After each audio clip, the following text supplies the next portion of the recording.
Okay, so Battlefield 2042 just released its trailer, a long trailer, didn't expect it to be that long, and now we've sort of gotten a stream of information to come out as to what we can expect from this game. So let's get right into it.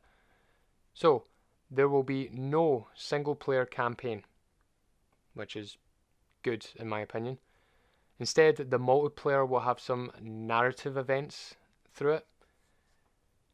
Speaking of multiplayer, which I guess is the entire game, it will be 128 players.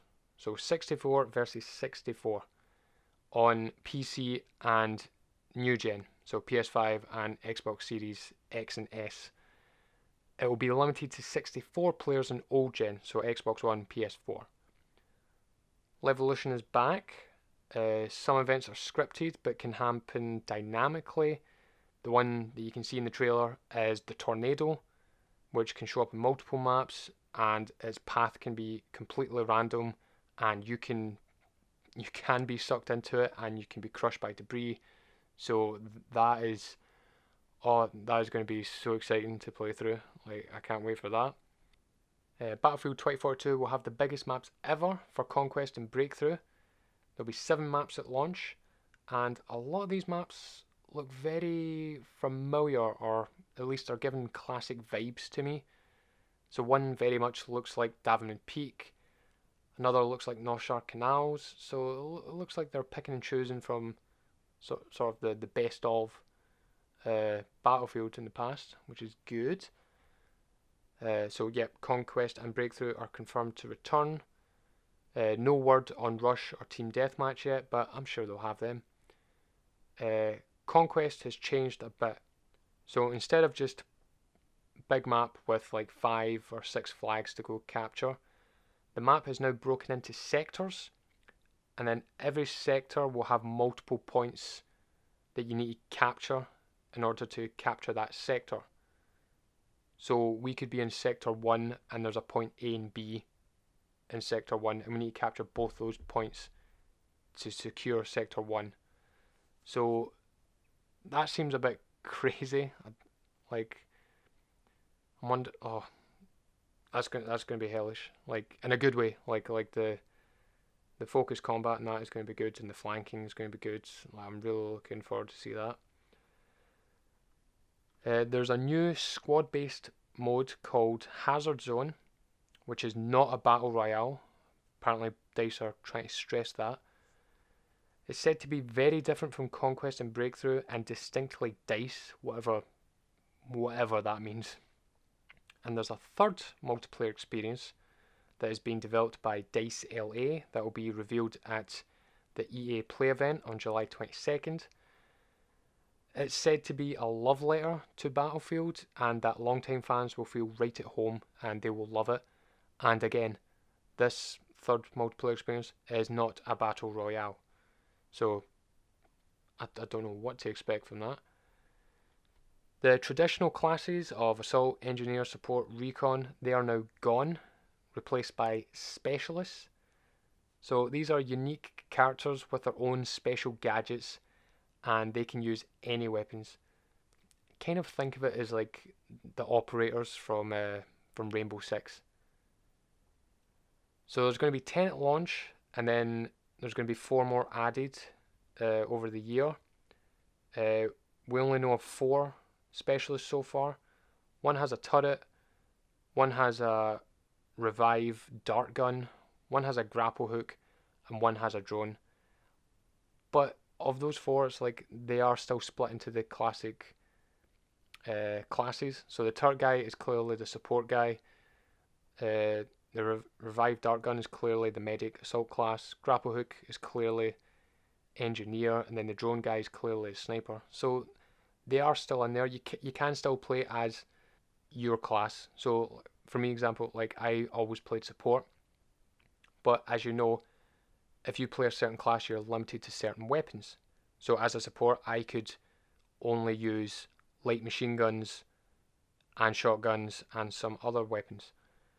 But now, any specialist can run any gun now. So you can be a sniper, have the sniper gadgets, have the sort of sniper perks, but you can run with a light machine gun now, or you can run with a rocket launcher. So I like that, but I kind of don't like that. It's a bit gimmicky, but I don't. First reaction to hearing that, I'm just like, oh, that's not very Battlefield. That's more Call of Duty, Rainbow Six. But we'll see how it plays out. I need to play it first to see how it goes. Weapon customization can be done in game on the fly. So very similar to Crysis. So you could be like at capture point B, and then you can go, do you know what? I'm going to change the barrel on this. Change it straight away. You don't need to die to go into your loadout and change it. You can put a suppressor on, take a suppressor off, change your ammo type completely on the fly, which that is great because that was a feature I loved in Crysis. And I think that Medal of Honor game had it as well. You could change your guns on the fly. So that's a good feature that's coming into the game. Vehicles can be airdropped in at any location on the map. And yes, they can be dropped in people and kill them. So I'm sure we're going to see a lot of compilations of people dropping tanks on snipers on the tops of mountains, which I'm looking forward to that. They've changed vehicles quite a bit. So in the past, you'd have like for certain vehicles, you'd have the driver and then maybe a gunner and then 2 or 4 passengers who just did nothing really. They just sat there. But now all seats in the vehicle have a role to play. So you can be a spotter or an anti-air person or gunner. And they're essentially saying the more people in a vehicle, the more efficient it is, which I think that's fantastic. As always, it's following the model of every game these days. The first year will be broken up into 4 seasons with a battle pass for every season, with a free tier and a premium tier. The premium tier, like paid track, will be cosmetics only, so no paying for guns or anything, which is good.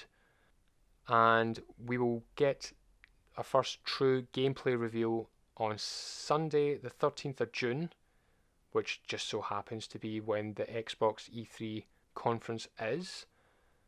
And more will be revealed at EA's own Play event on July 22nd. And the release date is October 22nd of this year.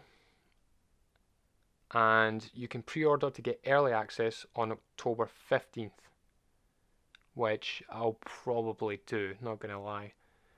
And there is going to be an open beta as well, which if you pre-order, you'll get early access to the beta as well.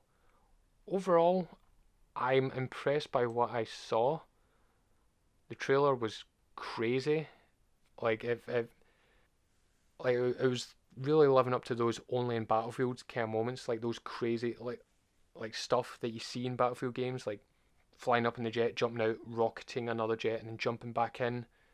Like I almost did that once, almost, but I missed with the rocket, but I got back in the jet, but like almost, and then driving the quad bike off the building into the helicopter, which I was expecting C4 to be on that quad bike, but it didn't happen. But still, pretty awesome. But like that's all, like them showing that, like stuff that people have done before. That tells me that everything you see in that trailer, even though it's cinematic, that will probably happen. So like, we've seen people driving away from the tornado, but they're on a civilian vehicle, which we haven't really seen civilian vehicles in Battlefield since. Was it Modern Combat 2? Like you can get in any vehicle, so that's quite exciting. That if you can get in any vehicle, and also the tornado sucking people in and all that, like that shows me that everything presented in that can happen in game. I wasn't expecting this much info from us today. I was really expecting just one of those crappy teaser trailers and like, oh, see more here. But the fact that they showed that and then they gave all this information out of like, this is what to expect. It's like, all right, that's how you show off a game. Although it was pretty annoying that like, hey, the event starts at 3. I'm sitting there counting down. Oh, here we go, 3 o'clock, and then a big timer comes up counting down to an hour. It's like, oh, come on, EA, don't give me a countdown for a countdown. Like, come on, just start it at 3. Come on. But that is just my thoughts on it so far. I'm super excited for this game. I've been waiting for a modern Battlefield now for a long time. Battlefield 3 is still one of my favourite games of all time. I still play Battlefield 4. It's fantastic still, and especially on the Xbox Series X, it's amazing now. Like the graphics look so good, and it's just annoying me that like PC guys have been playing with those kind of graphics or even better for years now. It's like wow, I'm finally seeing the true capacity of this game, and that's what they're saying for this. They're saying that Battlefield 2042 is going to push the next gen technology. So I want to see that. I want to see some impressive stuff. But that's essentially it. That's all they've revealed. More, we'll see more on Sunday. I'll probably make a video then as well, letting you guys know stuff. But I'm excited. Are you excited? Let me know what you think down in the comments below. And yeah, thanks for watching the video, guys, and I will see you next time. Bye bye.